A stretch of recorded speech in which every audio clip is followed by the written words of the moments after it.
pretty sure we're almost there.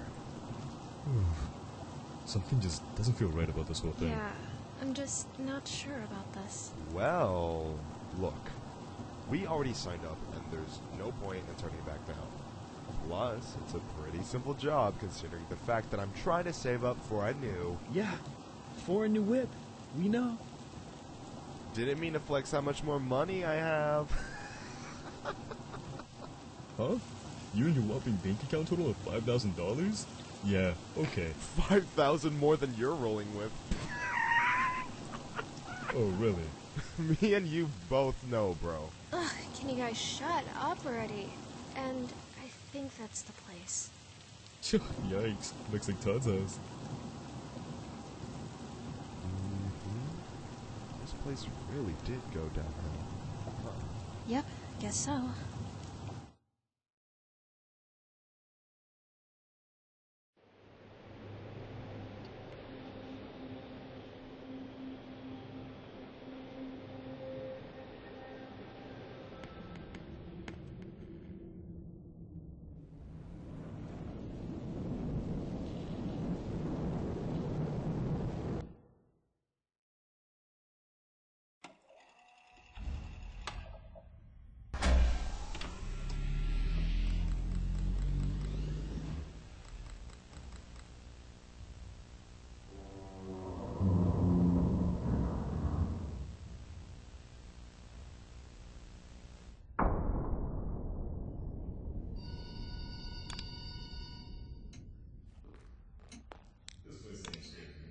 Hello. Welcome to your first night. I'd like to congratulate you on the behalf of Tony Stockholm on earning your position here. So, don't worry. We'll make sure you're equipped with the right tools necessary to complete this job. So with that being said, let's get you to a point. First of all, in your office there are two important things to know. Number one, your computer, or otherwise known as your security key. Tapping into your computer should allow you to access your security cameras, which were placed strategically throughout the facility. I do want to tell you, though, that these security cameras do not cover every inch. I mean, there are plenty of blind spots. 2 important blind spots actually divided right outside your doors. This means that you won't be able to see outside of your doors if they are closed.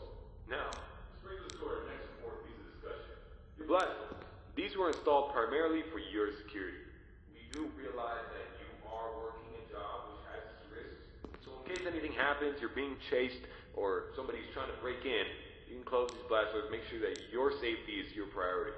Now, these blast doors aren't anything to play with. They're not toys. They are highly dangerous if you stand underneath them. They will close on anything, so anything that's standing in its way, you can say goodbye to it. It's also critical to realize that these 2 doors, when closed, put an extreme amount of strain on our only 2 working generators. So if you don't plan to run out of power and keep the lights on, then keep those doors open. Now, 1 at a time works, but 2 at a time is too much for a generator to handle. So please, be careful. Now that may lead you into the question of, well, where are these generators? I mean, if they do break down, is there anything you can do about it? Yeah, you can. We train you on how to repair them. So let me tell you where they're located. Within your office should be a newly installed flat screen TV, which displays a digital map of the entire restroom. This comes in handy whenever you look. Now there should be alarm lights installed on that TV screen. These alarm lights will only enable whenever there's a malfunction or a shutdown of any sorts. So if a generator were to accidentally break down at some point, an alarm light should go off telling you exactly where you need to go to fix it. Luckily for you, the only 2 generators which power this entire facility are located in the same area, the parts and service region. The third and only alarm light in the arcade actually corresponds to the ventilation system. We have installed a ventilation reset switch in the arcade. I know it's unconventional, but our engineers decided that was the best spot for it. Knowing where the ventilation reset switch is located will be the deciding factor between life or death. The cons about purchasing an old abandoned pizzeria is that everything around it's pretty much historic. I mean, they're antiques, so your ventilation system sucks. Sorry to break it to you, but you're gonna have to reset it every once in a while. And since all the doors are locked here, you're not gonna have an extra airflow of air anytime soon. Oh, and there's one more thing I forgot to mention within your office. Towards the south wall in the back part of your office should be a small stage. On this stage,